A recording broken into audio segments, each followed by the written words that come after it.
Hello everyone and welcome back to our Artificial Intelligence and Expert System series. I am Nadia Patel. So this is our second lecture on Artificial Intelligence. So in today's lecture we are going to go through application areas or applications of Artificial Intelligence. So we are going to go through some application areas, some real life existing applications which are currently in use, and we'll go through what are the different areas where AI is already established and is working. So we have already seen that what are different artificial intelligence branches which were very much. So before directly going to what are different applications of AI, let me ask you a question. Is artificial intelligence restricted to making intelligent robots only? So answer to this question is no.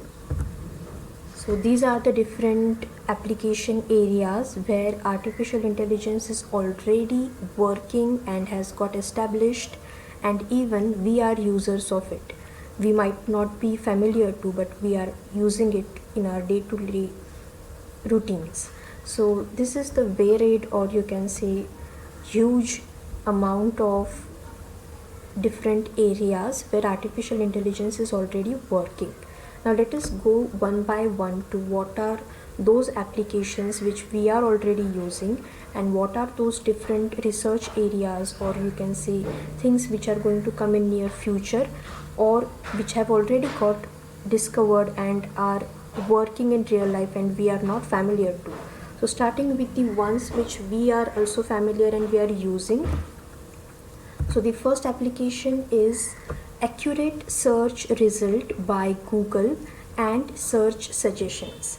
So have you ever wondered while searching a particular term or a particular concept on Google's search engine, how is it possible for Google to give near about perfect search? Like it just gives you what exactly you were looking for.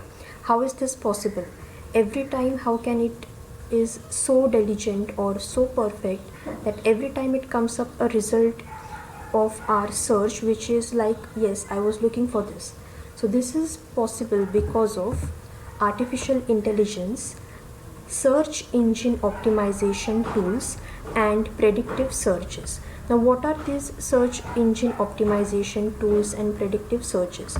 These are different set of algorithms which makes it easy for Google to drive through or swim through its database and present the most relevant and by far correct searches by making use of RankBrain algorithm, which uses artificial intelligence machine learning techniques.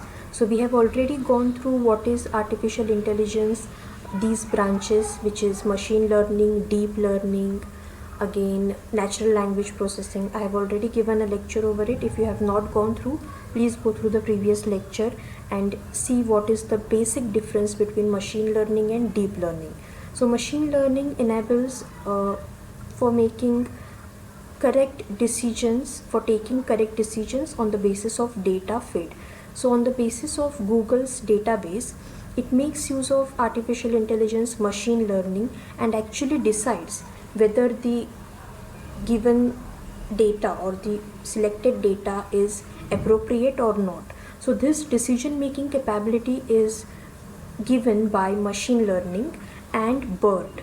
Now what is this BERT? These are the bidirectional encoder representations from transformers, which is again artificial intelligence, natural language processing, and deep learning algorithms.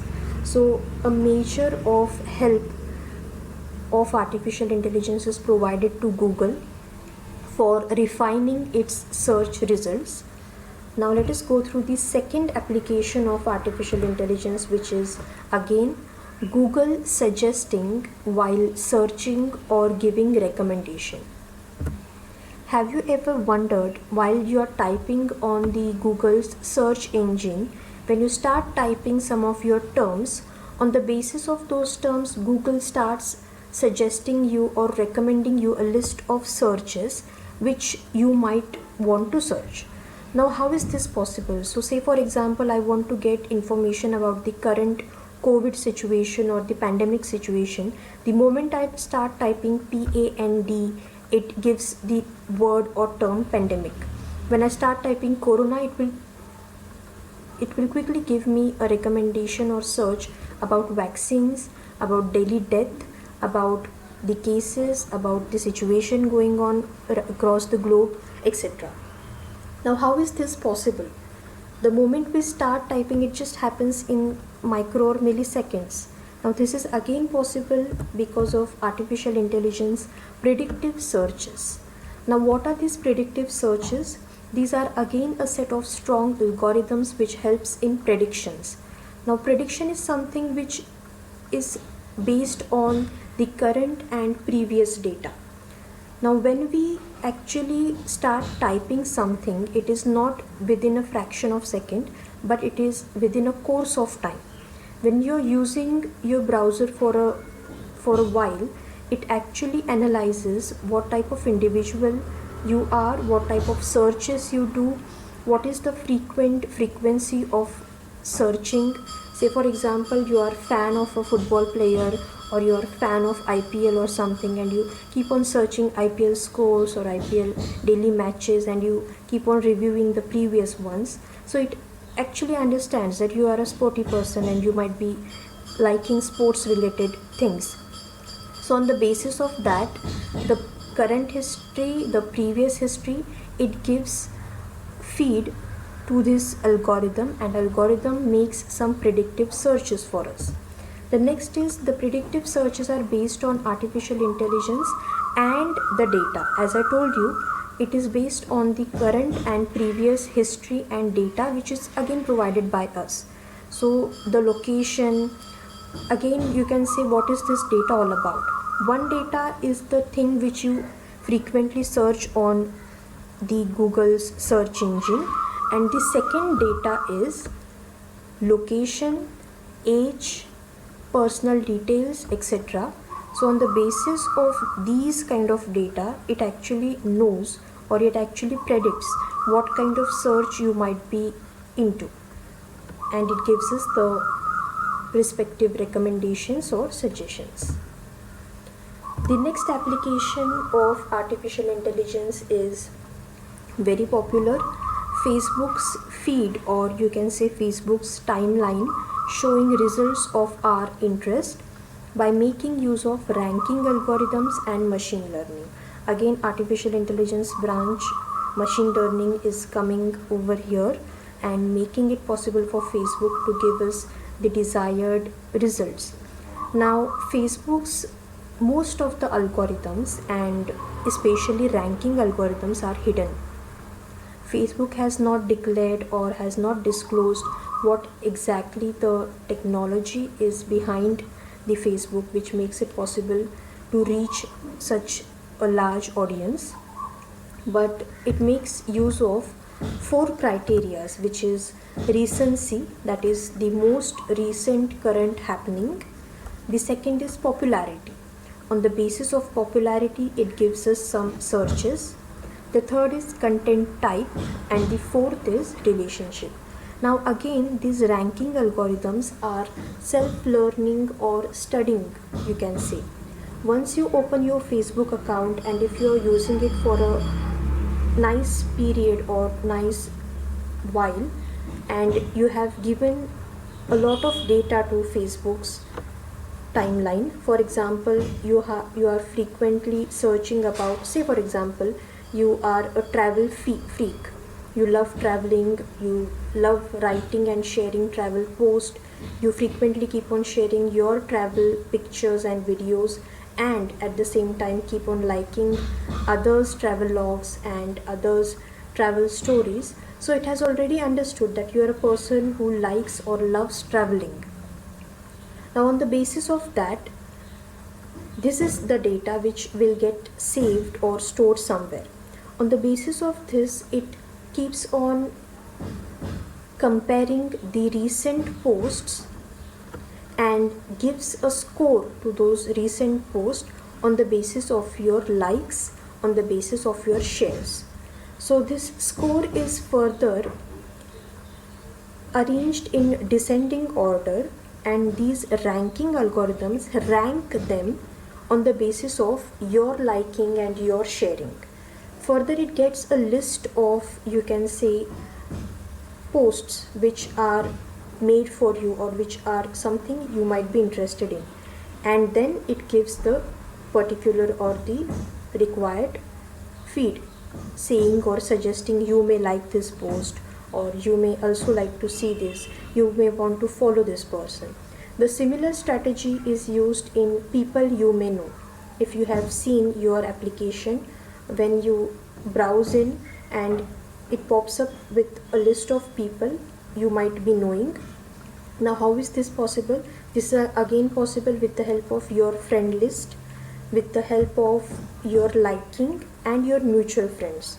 So this is how these algorithms work behind, and this ranking algorithm keep on scoring every post, and this creates a database in a descending order, and then it gives you as a suggestion. The next application is the one which we frequently use, which is Google Maps. So nobody is new to this, everyone is familiar to how Google Maps work, but you might be astonished and surprised to see that again Google Map is using machine learning for predicting traffic and finding routes. So this is how it works. The next application is Siri. It is a virtual assistant which makes use of voice recognition, natural language processing, artificial intelligence, machine learning and deep learning. So it has by far inculcated or used every possible domain of artificial intelligence and has made everything possible. So this is a virtual assistant which actually communicates with you. You can ask questions, you can get answers for your questions. It can go on talking with you and making appointments and etc. So again, artificial intelligence is helping Siri. The next is tough competition to Siri, Google Duplex. So I don't know if you are familiar to Google Duplex. It is quite a recent application which makes use of artificial intelligence, neural network, speech recognition to assist and book appointments for us. So let me show you something on screen. If you closely observe screen, you can see there is a communication going on. So unfortunately I couldn't add voice to this video. If you see and if you observe, this is the Google Duplex which has actually made a call. It has called hair salon and it is communicating with the person, and it is asking for a woman's haircut for a client. So if you want to see how exactly this Duplex works, search on for some videos on Google Duplex. You might be astonished to listen to how Google Duplex actually communicates. It makes use of pauses, like we use some pauses, and we think. It makes use of the same expressions and actually carries out a communication with people and books appointment which are by far very correct and precise. So the next application is, and the very I could say popular one in the sector of banking. This is the sure shot kind of happening which took place in United States. The JP Morgan's Chase Contract Intelligence platform, or you can also say Coin platform. So JP Morgan's is a US based investment banking company which carries out some heavy load of verifying lot of documents. So as you know, bank has got very cruciality in terms of data, in terms of documents. So when it comes to loan, it is an investment company, so it provides loans. So while it comes to loans and clearing of those, it has to undergo verifying and scanning and checking a hell lot of documents. So manually carrying this out becomes very difficult. So JP Morgan's came up with a software which is artificial intelligence enabled, This software has got some scanning techniques which could scan lot of documents within couple of minutes and verify them at the same time by making use of a private cloud. Now this private cloud is the bank's private cloud where usually the data is saved and is secured. It makes use of machine learning and image recognition to analyze and scan these legal documents within seconds. So it has left behind the manual document verification, and as you all know that maybe due to human error or due to mistake, if we misverify a document, it can hamper and become a threat in future. So verification is a task in bank kind of sector which should be carried out in a very supervised manner, and if it is getting carried out in a supervised manner, it takes a lot of time. So this software has made it possible to, within a fraction of seconds, within blink of an eye, to scan a lot of document and present to you the verified ones and the unverified ones.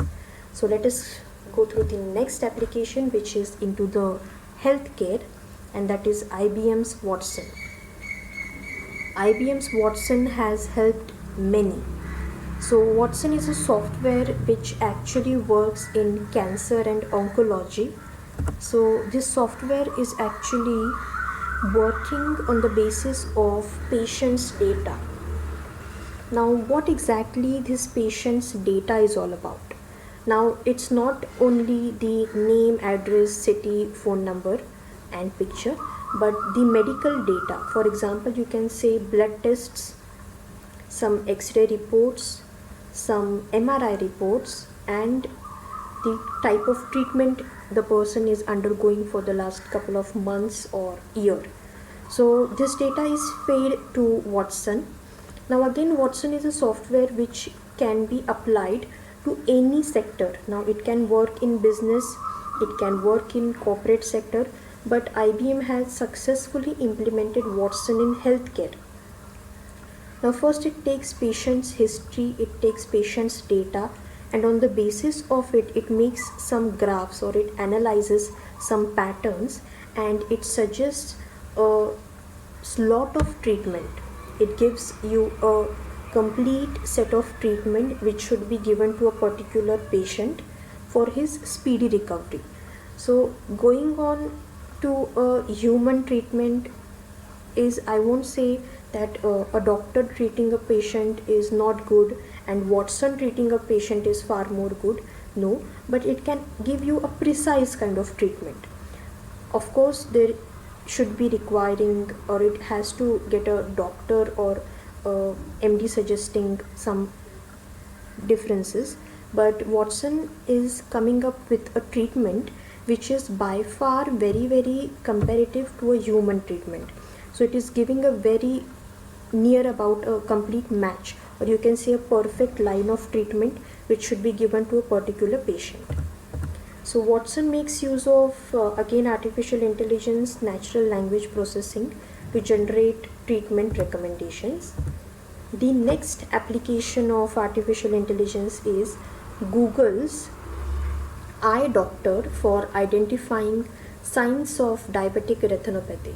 Now this is a research going on in India, in Madurai, with some doctors and set of patients, where Google is taking data from a range of people, a range of patients of every age group.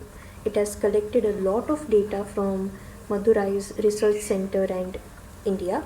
On the basis of this data, this software scans the images of retina for finding some patches or spots in the retina. It is making use of some algorithms which scrutinize, that means they check for image and they compare them with the normal retina of a normal patient or of a normal human with the patient to check for the sign of disease. It makes use of machine learning and trained image recognition algorithm. Image recognition has helped these a lot. The software examines photos of patients' retina to spot tiny aneurysms which indicate the early stages of condition called diabetic retinopathy. Now, aneurysms are swelling near the arteries of eyes or near the walls of arteries. So if it finds some swelling inside the retina, it quickly analyzes it and checks for the diabetic retinopathy, which is a disease which can cause blindness if it is not treated. So if it is diagnosed in the early stage, it helps a lot. Next application is Twitter's artificial intelligence enabled feature. Now what does this does? It has helped a lot of times by actually scanning every post, every comment against some malicious, or you can say offensive language. If somebody is using or making use of offensive language, if there are some terroristic languages involved, if there are some comments or posts which are worth creating hindrances, this AI enabled feature scans every post, every comment and returns, or you can say discards them and just filters them out. By making use of machine learning, deep learning, natural language processing, it recognizes the hate speeches and filters them out and helps us. So in the last couple of years, I don't know exactly in the which year, but in the last couple of years, it has banned and actually found thousands of terroristic accounts which were not human, which were again some robotic kind of accounts which are just trained to create some offensive statements and offensive comments on the internet. So the last but not the least application of artificial intelligence is the self-driving cars. So I think many of you might be familiar with this application of artificial intelligence, which has become popular in couple of months back. Tesla is the company which has came up with a self-driving car, which is a fully automated car having an autopilot mode in the car. Who won't require it? I mean, this is by far the hike of technology. The bestest thing which could happen is self-driving car. Just go on and sit in the car and it will just drop you on the destination. So Tesla has also given that by the end of year it is going to come up with this fully automated car for people to get bought and sold. And again it is going to come up with a taxi which could ferry passengers from source to destination, which will not require any driver inside it. All you have to do is sit inside the car, pick up your destination or select your destination on the Google map, and it will just take you to the destination. Now it makes use of computer vision, image detection and deep learning. Now and again unsupervised machine learning. Now how are these things working?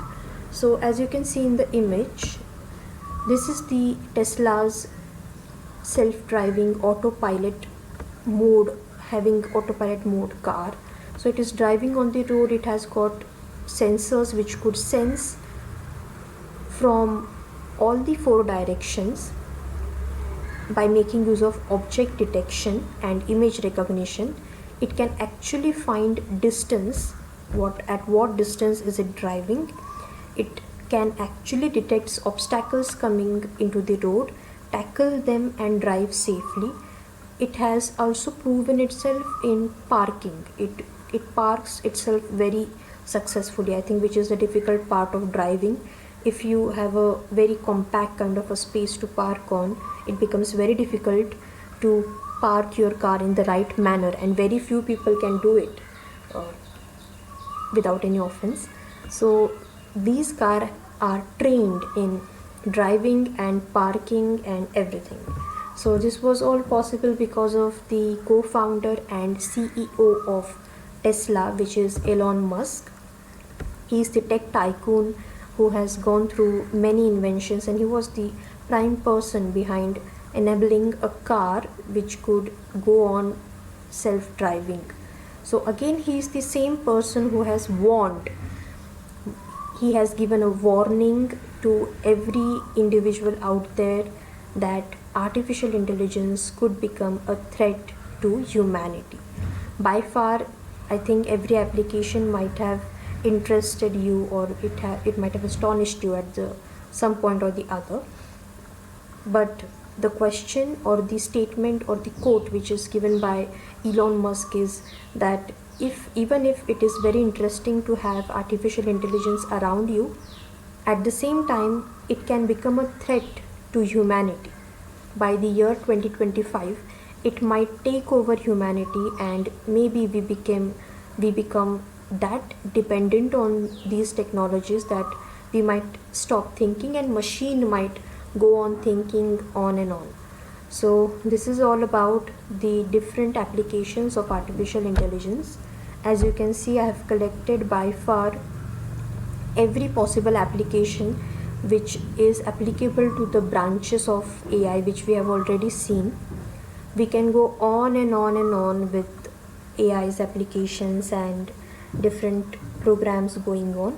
But I want to ask you one more question before winding up today's lecture, which is, will AI take over humanity?